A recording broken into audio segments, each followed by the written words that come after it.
Salam, bu günləri mövzumuz Azərbaycan torpaqlarının birləşdirilməsinə son təşəbbüsdür. Azərbaycan torpaqlarının birləşdirilməsinə son təşəbbüsü Qacarlar edir. Dedik, Qacar tayfası əvvəllər Makul xanlığını idarə edənlər idi. Məhz Oğuz tayfasının bayat boyundan olanlar idi ki, hansı ki Makul xanlığını idarə etmişdir. Monqolların da Azərbaycana yürüşü dövründə onlar Şərqi Anadoluya, Suriyə köç edəcəklər.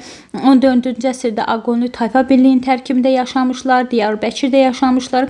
Məhəmməd Həsən xanım, daha doğrusu Həsən padşahın dövründə yenidən Azərbaycana qayıdacaq, Gəncədə, Bərdədə və İrəvan ətrafında məskünlaşmışlar. Səfəvi sülaləsinin hakimiyyəti dövründə də Qacar tayfası önəmli yerlərdən olmuşdur. Hətta deyərik ki, 7 belə deyək, Səfəvi sülaləsinin hakimiyyətinə gəlməsində mühüm rol oynayan 7 tayfadan biri də Qacarlar tayfası idi. Şah 1. İsmailin müridləri arasında toz qoparan rəqəbli Qarapirbey Qacar da deməli, Səfəvilər dövründə Qacar tayfasının bir qolu olan Ziyadoğlu nəsli də məhz Qacarlardan idi və onlar da Qarabağ bəylərbəyliyinin ilgisi hakimi hesab olunur. Hüseyin xan Qacar, deməli, Şah 1. Abbasın vaxtında da Astarabad vilayətinin hakimi təyin etmişdir.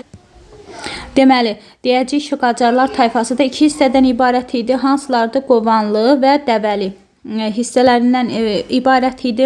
1742-ci ildə dünyaya gələn Ağa Məhəmməd xanın atası Məhəmməd Həsən xan Qovanlı, anası Ceyran xanım isə Dəvəli soyuna mənsub olmuşdur. Məhz Ağa Məhəmməd xan ilk təhsilini də anasından almışdır. 18-ci əsrin 50-ci illərdə Məhəmməd Həsən xan Qacar Azərbaycan və İran torpaqlarının birləşdirilməsi uğrunda mübarizəyə başlayacaq. Astarabadda möhkəmlənərək Gilanı, Qəzvini, İsfahanı və Azərbaycan cənubunun bir hissəsini öz hakimiyyəti altına alacaq. Ancaq 1759-cu ildə Məhəmməd Həsən xan Qacar zəndlərlə döyüşdə həlak olur. Onun oğlu Məhəmməd xan Qacar türkmən və Qacarlardan ibarət deməli ordunu toplayacaq və mübarizəni davam etdirəcək. Ancaq döyüşlərin birində Ağa Məhəmməd xan Qacar Kərim xan zəndə əsir düşür. Kərim xan isə onu öldürmür, Şiraza girov aparacaq. Sonra isə Ağa Məhəmməd xanın biliyinə heyran qalacaq Kərimzənd, onu öz hətta müşaviri vəzifəsinə qədər də gətirib çıxardacaq. 1780 Ağa Məhəmməd xan belə deyək də Zəndin ölümündən sonra 1779-cu ildə Məhəmməd xan Qacar Şirazdan Astarabada gəlir və burada düşmənçilik yaparan Qovanlı, Dəvəli tayfalarını barışdıracaq. Ondan sonra yenidən birləşdirmə siyasətini davam etdirməyə çalışacaq. Və 1785-ci ilin sonu 1786-cı ilin əvvəllərində görək hansı ərazilər birləşdirəcək. Zəndlər üzərində qalib gələndən sonra Mazandaran, Astarabad, Gilan, Tehran, Qum, Kaşan, İsfahan, Xorasanın böyük bir hissəsini özünə birləşdirir və Tehranı iqamətgahına, sonra isə dövlətin paytaxtına çevirəcəkdir. Şah titulu götürərək öz adına aslan və günəş təsvirli pul kəsdirir, amma tac qoyma mərasimini gecikdirəcək, çünki o istəyirdi ki, Səfəvi dövlətinin ərazisi tam bərpa olunmuş olsun. Sərab, Qaradağ, Xoy, Urmiya xanlıqlarını tabe edəcəkdir. 1790-cı ildə Təbriz Qacar Vəliəhdinin oturduğu Darüssəltən olacaq. Bax, bu cümləni xüsusilə yadınızda saxlayın, çünki sizə testlərdə çox lazım olacaq. 1790-cı ildə Təbriz Qacar Vəliəhdlərinin oturduğu Darüssəltənə olmuş olacaq. Qacarların Azərbaycanın şimalinə yürüşü 1795-1797-ci illə yadımızda saxlayırıq. 1795-ci ildə Ağa Məhəmməd xan Azərbaycan yürüyüşü etməkdə məqsədi o idi ki, Azərbaycanın şimal torpaqlarını ən əsasda Qarabağ xanlığını tabe etsin, Səfəvi dövlətinin əvvəlki sərhədlərini bərpa etsin, Rusiyanın Cənubi Qafqazı işğal etməsinin qarşısını alsın, Rusiya ilə yaxınlaşan Gürcü çarlığını cəzalandırsın. Bu əsas 4 məqsəd onda var idi. Və Qacar fərman verəcək ki, digər xanlar ona tabe olsun, ancaq xanlar fərmanı rədd edir, müqavimət göstərmək üçün vahid cəbhə yaratmayacaqlar. Yalnız Gəncə, Şəki xanlıqları bu çağırışa müsbət cavab verəcək. Kimlər müsbət cavab verdi uşaqlar? Gəncə və Şəki xanları. Qarabağ xanı İbrahim Xəlil xan və Lənkəran xanı Mir Mustafa xan bunlar birləşib birlikdə müqavimət göstərəcəklər. Bu ittifaqa sonradan kim qoşulacaq? Kartli Kaxetyaçar İraqlı və İrəvan xanı Məhəmməd xan qoşulmuş olacaq. Bunu uşaqlar biz kodla yadımızda saxlayırıq. Kodumuz olacaq Q-İ-L-K. Q Qarabağdır, İ İrəvandır, L Lənkərandır, K isə kartli Kaxetiya çarıdır. Qlik kodu ilə yadımızda saxlayırıq. Bəzi xanlar isə hərbi kömək üçün Rusiyaya müraciət edəcəkdir. Qacarların diplomatik yolla xanları tabe etmək planı baş tutmayanda 1795-ci ildə 60 min qoşunla 3 istiqamətdə hərəkətə keçir. Birinci dəstə Muğandan, Şirvandan keçib Dağıstana zərbə vurmalı idi. İkinci dəstə Qarabağ Gürcüstana hücum etməli idi. Buna şəxsən Qacar öz rəhbərlik edirdi. Üçüncü dəstə Əliqulu xanın başçılığı ilə İrəvana hücum etməli idi.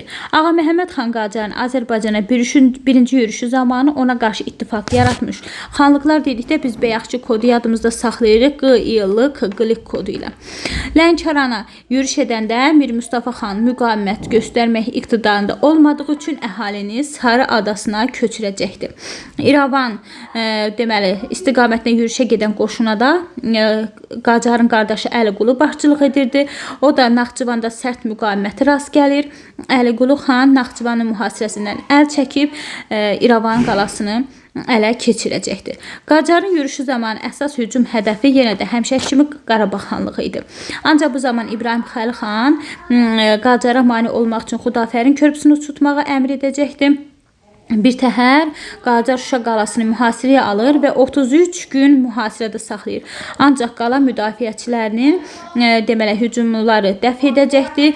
Buradan isə Tiflis üzərinə yürüş edəcəkdir və Gürcüstan döyüşü, Gürcüstana yürüş nəticəsində Cavad xanın başçılığı ilə burada Gürcüstana hücumda deməli Cavad xanın başçılığı Gəncə Ziyadoğulları da iştirak edirdi və 1795-in avqustunda Qacar Tiflis şəhərini tutub Gürcüstanı tabe edəcək. Deməli 1795-ci ildə Gürcüstan tutulur, ancaq Qarabağı, yəni Şuşanı tutmaq mümkün olmayacaq. Gürcüstan və Tiflis tutulmuş hesab olunur. Deməli bundan sonra Qacar Dağıstan hakimlərinə fərman göndərib onların tabe olmasını da istəyəcək. Şamaxı şəhərini tutur, ancaq Şamaxılar Qacarların təyin etdiyi hakimə itaət göstərmir, mübarizədə aparmağa davam etdirəcəklər. Dedi Ağa Məhəmməd xan Qacarın birinci yürüşü zamanı Tiflisin tutulandan sonra ona tabe olmuş xanlıqlar. Biz bunu Bindiş kodu ilə yadımızda saxlayırıq. Bindiş. Bindiş oldu Bakı, İrəvan, Naxçıvan, deməli Ş isə Şamaxı xanlığıdır. Bindiş kodu ilə yadımızda saxladıq.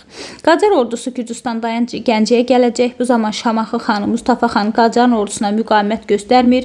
Əhalinin şəhəri tərk etməsini əmr edəcək. Nəticədə də Şamaxı müqavimətsiz tutulacaqdır. Sonra Qacar qoşunlarını Muğanda cəmləşdirib burada qışlamağa qərar verir. Ancaq Nadir Şahın nəvəsinin Xorasanda qiyam qaldırması xəbəri Qacarı tələsik geri qayıtmağa məcbur edəcək. Və 1796-cı il mart ayının 21-də Novruz bayramı günündə deməli Qacar özünü şah elan etmiş olacaq. Bununla da Qacarlar sülaləsi hakimiyyətə gəlir.